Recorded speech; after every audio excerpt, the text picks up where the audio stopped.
मित्रो, 12वी बोर्ड परीक्षेमध्ये ग्रामरचा 1 मार्क जरी गेला तरी मेरिटमध्ये आपला रँक 2 ते 3 हजाराने खाली येतो आणि हा 1 मार्क बहुतेक टेन्सेसमुळे जातो। मित्रो, टेन्सेस अवघड नाहीत, परंतु नेमकी आपण इग्नोर करतो तीच सेंटेन्सेस एक्झाममध्ये येतात। म्हणूनच या व्हिडिओमध्ये मी तुम्हाला 12वी बोर्ड परीक्षेत टेन्सेसवर दरवर्षीच येणारी वाक्य सोडून देणार आहे आणि त्यांचे सोपे रूल्स समजावून सांगणार आहे। म्हणून व्हिडिओ जर शेवटपर्यंत पाहिलात तर टेन्सेसचा तुमचा 1 मार्क पक्का होईल। चला तर मग पाहूया 12वी बोर्ड परीक्षेमध्ये टेन्सेसवर कोणत्या प्रकारची वाक्य येतात।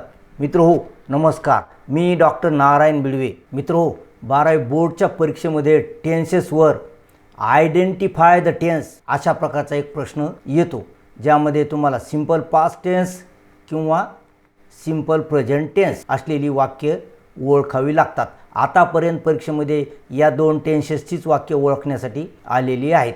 यासोबतच change the sentence into past perfect tense, आपल्याला पास्ट परफेक्ट टेन्समध्ये वाक्य बदलवावं लागतं। यासोबतच change the sentence into present perfect tense. अशा प्रकारे मित्रो, या 3च प्रकारच्या टेन्सेसवर परीक्षेमध्ये आतापर्यंत वाक्य आलेली आहेत। म्हणून फक्त हे 3 टेन्सेस तुम्ही चांगल्या प्रकारे करून ठेवा। सिंपल पास्ट टेन्स ओळखता आला पाहिजे, सिंपल प्रेझेंट टेन्स ओळखता आला पाहिजे आणि पास्ट परफेक्ट टेन्स करता आला पाहिजे। आणि प्रेझेंट परफेक्ट टेन्स मित्रो थोडा ट्रिकी आहे, याच्याकडे विशेष लक्ष द्या। अशा प्रकारे हे 3च प्रकारचे टेन्सेस आपल्याला पाहायचे आहेत। चला तर मग आता आयडेंटिफाय द टेन्ससाठी कोणत्या प्रकारची वाक्य येतात ते आपण पाहूयात। मित्रो, 12वी बोर्डच्या परीक्षेमध्ये आलेली आणि येऊ शकणारी ग्रामरची वाक्य सोडवलेले अनेक व्हिडिओज आपल्या चॅनलवर आहेत। या व्हिडिओच्या डिस्क्रिप्शनमध्ये त्या व्हिडिओची लिंक दिलेली असेल किंवा आपल्या चॅनलवरील क्लास 12 इंग्लिश आणि मराठी नावाच्या प्लेलिस्टमध्ये जाऊन देखील तुम्ही हे व्हिडिओ पाहू शकता। चला आता आयडेंटिफाय द टेन्ससाठी कोणत्या प्रकारचं वाक्य आलेलं आहे ते पाहूयात। At mid day the astrologer opened his bag, अशा प्रकारचं हे वाक्य आहे। मित्रो, वाक्यामध्ये सर्वसामान्यपणे सुरुवातीला सब्जेक्ट येतो, परंतु या ठिकाणी ॲडव्हर्बियल किंवा अशा प्रकारचे जास्तीचे शब्द येऊ शकतात। तर या वाक्याचा हा सब्जेक्ट आहे द ॲस्ट्रॉलॉजर, त्यानंतर हे या वाक्याचं व्हर्ब आहे ओपन्ड आणि हा राहिलेला भाग। आपल्याला टेन्ससाठी अगोदर व्हर्ब ओळखावं लागतं। तर एकाच शब्दाचं हे क्रियापद आहे। लक्षात ठेवा, जेव्हा जेव्हा एका शब्दाचं क्रियापद असेल त्यावेळी काय होतं, ते वाक्य सिंपल टेन्समध्ये असतं। आणि आता या क्रियापदाला ईडी लागलेलं आहे, म्हणजे एका शब्दाचं क्रियापद आणि ईडी लागलेलं क्रियापद जर तुम्हाला दिसलं तर 100% लक्षात ठेवा तो कोणता टेन्स असेल, सिंपल पास्ट टेन्स। म्हणजे या वाक्यामध्ये कोणता टेन्स आहे, सिंपल पास्ट टेन्स। पहा किती सोपं आहे।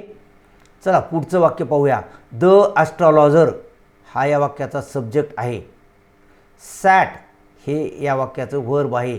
अंडर अ टॅमरिन ट्री हा राहिलेला भाग आहे। आपल्याला व्हर्ब पाहायचा आहे। पहा मित्रो, या ठिकाणी देखील एकाच शब्दाचं क्रियापद आहे की नाही, पण या ठिकाणी या क्रियापदाला ईडी लागलेलं नाही, दिसतंय का? पण हे क्रियापद भूतकाळात आहे। अशी अनेक क्रियापदे आहेत ज्याचा ईडी न लागता भूतकाळ होतो, त्यातलंच हे क्रियापद आहे। म्हणून मित्रो, बऱ्याच वेळी क्रियापदाला ईडी न लागता देखील त्याचा भूतकाळ असतो। म्हणून हे वाक्यसुद्धा एकच शब्दाचे क्रियापद असल्यामुळे सिंपल टेन्स आणि ईडी लागलेले नाही, पण भूतकाळात क्रियापद आहे, म्हणून पास्ट टेन्स। म्हणजे हे वाक्य कोणतं आहे, सिंपल पास्ट टेन्स। चला आता आणखी काही वाक्य पाहूयात आपण। We infect the world with our ill humours, पहा हा आहे सब्जेक्ट, हे आहे या वाक्याचं व्हर्ब आणि the world with our ill humours हा राहिलेला भाग। मित्रो, पहा या ठिकाणी देखील एकाच शब्दाचं क्रियापद आहे आणि याला तर कोणताच प्रत्यय लागलेला नाही, ईडी ही नाही, यस ही नाही। म्हणजे हे क्रियापद कोणत्या टेन्समध्ये आहे, हे क्रियापद आहे प्रेझेंट टेन्समध्ये। म्हणजे एका शब्दाचं क्रियापद आणि कोणताच प्रत्यय लागलेला नाही अशी कंडिशन असेल तर ते क्रियापद कोणत्या काळात असतं, ते असतं वर्तमान काळात। म्हणजे या वाक्यातला टेन्स कोणता आहे, सिंपल प्रेझेंट टेन्स। लक्षात ठेवा, एका शब्दाचं क्रियापद कोणताच प्रत्यय नाही, अशा वेळी सिंपल प्रेझेंट टेन्स वाक्यात असतो। चला पुढील वाक्य पाहूया। ही ऑलवेज हेल्प्स मी. आता हा आहे या वाक्याचा सब्जेक्ट, सुरुवातीला येतो. ऑलवेज हा एक्स्ट्रा घुसविलेला शब्द आहे. हेल्प्स हे वर्ब आहे आणि हा राहिलेला भाग. पहा या ठिकाणी देखील एकाच शब्दाचं क्रियापद आहे आणि क्रियापदाला यस लागलेलं आहे. जेव्हा एका शब्दाचं क्रियापद असतं, क्रियापदाला यस किंवा ईएस लागलेले असते, अशा वेळी देखील ते क्रियापद कोणत्या काळात असतं? वर्तमान काळात असतं. म्हणजे सिंपल टेन्स आणि प्रेझेंट टेन्स. अशा प्रकारे हा टेन्स कोणता आहे? Simple present tense. लक्षात ठेवा मित्रो. आता तुमच्यासाठी या ठिकाणी एक वाक्य आपण घेतलेलं आहे. पहा या ठिकाणी माय फ्रेंड हा या वाक्याचा सब्जेक्ट आहे. त्यानंतर विल कम हे या वाक्याचं वर्ब आहे आणि टुमॉरो अधिक जोडलेला भाग आहे. तर या वाक्याचा टेन्स तुम्हाला ओळखायचा आहे. आणि मित्र हो, व्हिडिओ पॉज करा, हे वाक्य सोडवा आणि या वाक्याचं उत्तर तुम्हाला या व्हिडिओच्या शेवटी मिळणार आहे. म्हणून व्हिडिओ शेवटपर्यंत पहा. आणि मित्रो, इथपर्यंत तुम्हाला व्हिडिओ आवडला असेल तर व्हिडिओला एक लाईक करा, कारण यानंतर आपण परफेक्ट टेन्सचे बोर्डमध्ये येणारे ट्रिकी क्वेश्चन्स पाहणार आहोत. चला आता change the sentence into past perfect tense अशा प्रकारची सूचना असलेली वाक्य आपण सोडविणार आहोत. म्हणजे आपल्याला काय करायचं आहे? पास्ट परफेक्ट टेन्स करायचा आहे. चला पहिलं वाक्य पाहूया आपण. द स्वाईन हॅज चीटेड मी. पहा या वाक्याचा सब्जेक्ट आहे द स्वाईन, त्यानंतर हॅज चीटेड असे दोन शब्द या वाक्यामध्ये आहेत. सुरुवातीला हॅज आहे, त्यानंतर V3 आहे. आपल्याला करायचा पास्ट परफेक्ट टेन्स. सगळ्यात अगोदर आपण पास्ट परफेक्ट टेन्सची रचना पाहूया. पास्ट परफेक्ट टेन्समध्ये क्रियापदामध्ये अगोदर हॅड असतं आणि त्याच्यानंतर पास्ट पार्टिसिपल असतं. म्हणजे हॅड प्लस पास्ट पार्टिसिपल किंवा त्यालाच आपण V3 म्हणतो किंवा काही लोक त्यालाच PP म्हणतात, क्रियापदाचं तिसरं रूप म्हणतात. तर हॅड प्लस क्रियापदाचं तिसरं रूप, इतका सिंपल हा टेन्स आहे. हॅड दिसलं आणि त्यानंतर V3 दिसलं तर समजायचं तो पास्ट परफेक्ट टेन्स आहे. आपल्याला याचा पास्ट परफेक्ट टेन्स करायचा आहे. म्हणजे ह्या हॅजच्या ठिकाणी आपल्याला काय करावं लागेल? हॅड वापरावं लागेल. आणि ऑलरेडी हे V3च आहे म्हणून हे असंच राहील. म्हणजे आपलं वाक्य कसं होईल? द स्वाईन हॅड चीटेड मी. पहा किती सोपं आहे. चला पुढील वाक्य पाहूया. ही प्रॉमिस्ड मी ₹. ही हा सब्जेक्ट आहे, प्रॉमिस्ड हे याचं वर्ब आहे आणि त्यानंतर हा आहे राहिलेला भाग. आपल्याला करायचा past perfect tense. Promise, promised, promised अशा प्रकारे ह्या क्रियापदाचा V3 देखील प्रॉमिस्ड असाच येतो. त्याच्या अगोदर आपल्याला काय करायचं आहे? हॅड वापरायचं आहे. म्हणजे ही हॅड प्रॉमिस्ड मी ₹. असं आपलं वाक्य होईल. पहा, ही हॅड प्रॉमिस्ड मी ₹. असं आपलं वाक्य झालेलं आहे. चला आणखी एक वाक्य पाहूया. Sophie left his bench and strode. पहा या ठिकाणी सोफी हा या वाक्याचा सब्जेक्ट आहे, लेफ्ट हे या वाक्याचं वर्ब आहे आणि हा राहिलेला भाग आहे. आता या ठिकाणी देखील पास्ट टेन्समध्ये हे वर्ब आहे. आपल्याला काय करायचं आहे? त्याचा पास्ट परफेक्ट टेन्स करायचा आहे. अगोदर हॅड वापरावं लागेल आपल्याला याच्या आणि त्यानंतर लिव्ह लेफ्ट. लेफ्ट लेफ्ट हे V3 रूप देखील आहे म्हणून हॅड लेफ्ट असं होईल. म्हणजे आपलं वाक्य कसं होईल? Sophie had left his bench and strode. चला आता तुमच्यासाठी या ठिकाणी एक वाक्य दिलेलं आहे. I climbed one more hillock. याचं काय करायचं? तुम्हाला पास्ट परफेक्ट टेन्स करायचा आहे. मित्रो ही रचना वापरा. किती सोपी रचना आहे. हॅड वापरा, त्यानंतर क्लाइम्ड या क्रियापदाचं V2 आणि V3 सारखंच आहे. बाकीचा भाग जशाच्या तसा वापरायचा आहे आणि याचं उत्तर तुम्हाला व्हिडिओच्या शेवटी मिळणार आहे. आणि मित्रो तुम्हाला इंग्लिशचा अभ्यास अगदी घर बसल्या करायचा असेल तर या चॅनलला सबस्क्राईब करा, कारण याच्यानंतर आपण बोर्ड परीक्षेमध्ये आलेली ॲक्टिव्ह अँड पॅसिव्ह व्हॉईसची वाक्य, डायरेक्ट अँड इनडायरेक्ट स्पीचची वाक्य आणि मॉडल ऑक्झिलरीची वाक्य सोडविणार आहोत.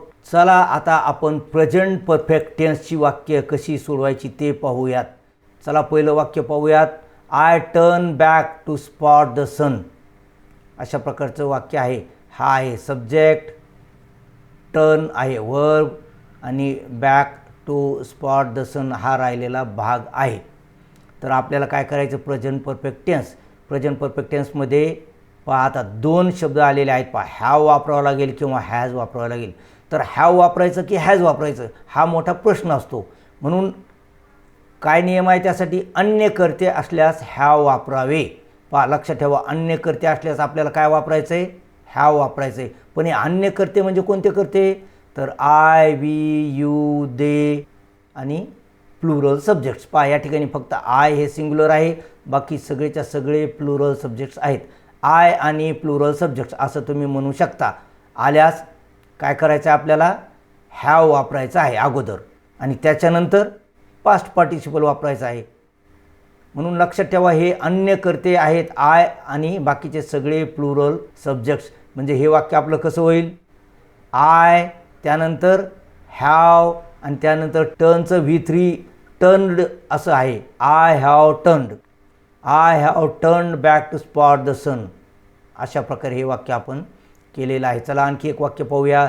वी ट्रॅव्हल टू लूज आवरसेल्स असं हे वाक्य आहे. वी हा सब्जेक्ट आहे, ट्रॅव्हल व्हर्ब आहे आणि टू लूज आवरसेल्स हा राहिलेला भाग आहे. आपल्याला काय करायचं आहे? Present perfect tense. याचा सब्जेक्ट आहे वी. वी म्हणजे इथं आहे प्लुरल सब्जेक्ट आहे, म्हणजे याच्यासोबत देखील हॅव वापरावं लागेल. आणि त्यानंतर ट्रॅव्हल.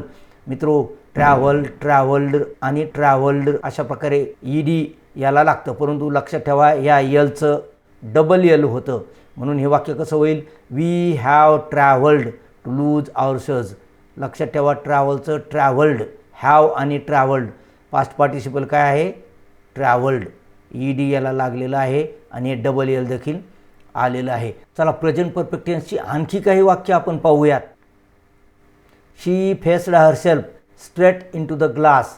आता या ठिकाणी शी हा सब्जेक्ट आहे, फेस्ड हे वर्ब आहे आणि herself straight in to the glass हा राहिलेला भाग आहे. आपल्याला काय करायचं आहे? Present perfect tense. हॅव किंवा हॅज त्यामध्ये क्रियापदाला सुरुवातीला वापरावं लागतं इथे. आता पुन्हा एकदा हॅव वापरायचं की हॅज वापरायचं? तर आपण पाहिलं की अन्य सब्जेक्ट असले तर हॅव वापरायचं.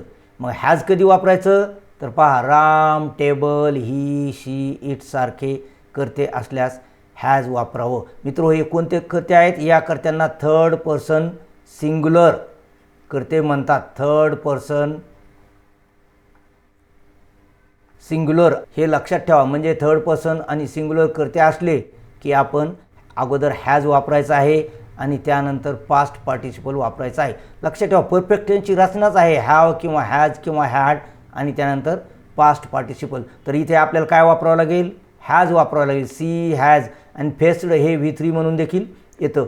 शी has faced herself straight in to the glass. म्हणून लक्षात ठेवा, फक्त तुम्हाला सब्जेक्ट आणि व्हर्ब ओळखायचं आहे.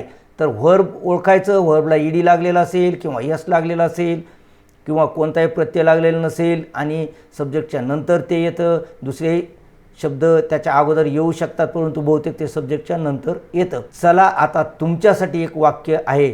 Sophie walked eastward. आता मित्रो, या ठिकाणी सोफी असा सब्जेक्ट आहे आणि इथे तर तो दिलेला नाही. तर राम आणि सोफी हे दोन्ही सब्जेक्ट सारखेच आहेत. हे सगळे सब्जेक्ट थर्ड पर्सन सिंग्युलर आहेत. म्हणून सोफी सोबत हॅव येईल का हॅज येईल ते या नियमानुसार पहा. आणि त्यानंतर वॉक्ड याचं V3 देखील वॉक्ड असंच आहे, लक्षात ठेवा. म्हणजे सोफी, त्यानंतर हॅव किंवा हॅज आणि त्यानंतर वॉक्ड ईस्टवर्ड अशा प्रकारे हे तुमचं उत्तर होईल. हे उत्तर व्हिडिओच्या शेवटी तुम्हाला मिळणारच आहे. चला आता तुमच्यासाठी जी 3 वाक्ये दिली होती त्यांची उत्तरे तुम्हाला लिहिता आलेली आहे की नाही ती पाहूयात. पहा मित्रो, या ठिकाणी आपण ही 3 वाक्ये घेतलेली आहेत. पुन्हा एकदा व्हिडिओ पॉज करून यांची उत्तरे लिहा. मी लगेच याची उत्तरे देतोय. ही आहेत या 3 वाक्यांची उत्तरे. मित्रो, व्हिडिओ पॉज करून ही संपूर्ण उत्तरे पाहून घ्या. आशा करतो की व्हिडिओ तुम्हाला आवडला असेल. आवडला असल्यास त्याला एक लाईक करा, आपल्या मित्रांसोबत व्हिडिओ शेअर करा. आणि मित्रो, तुम्हाला घर बसल्या इंग्लिश आणि मराठीचा अभ्यास करायचा असेल तर या ठिकाणी क्लास 12 इंग्लिश आणि मराठी नावाचा व्हॉट्सअप ग्रुप दिलेला आहे. याची लिंक डिस्क्रिप्शन बॉक्समध्ये दिलेली आहे. त्या लिंकवर क्लिक करून या व्हॉट्सअप ग्रुपमध्ये तुम्ही जॉईन व्हा आणि अगदी घर बसल्या इंग्रजी मराठीचा अभ्यास करा. आणि मित्रो, बोर्डच्या परीक्षेमध्ये फक्त परफेक्ट टेन्सेसच येतात. या ठिकाणी परफेक्ट टेन्सेस समजून सांगितलेला एक व्हिडिओ दिलेला आहे. हा व्हिडिओ अवश्य पहा. आणि यानंतर 12वी परीक्षेमध्ये टेन्सेसवर आलेली वाक्य सोडवलेला व्हिडिओ दिलेला आहे. हा व्हिडिओ आपोआप सुरू होईल, म्हणून यानंतर हा व्हिडिओ अवश्य पहा. भेटूया असेच पुढील व्हिडिओमध्ये. तोपर्यंत have a good day. Thank you.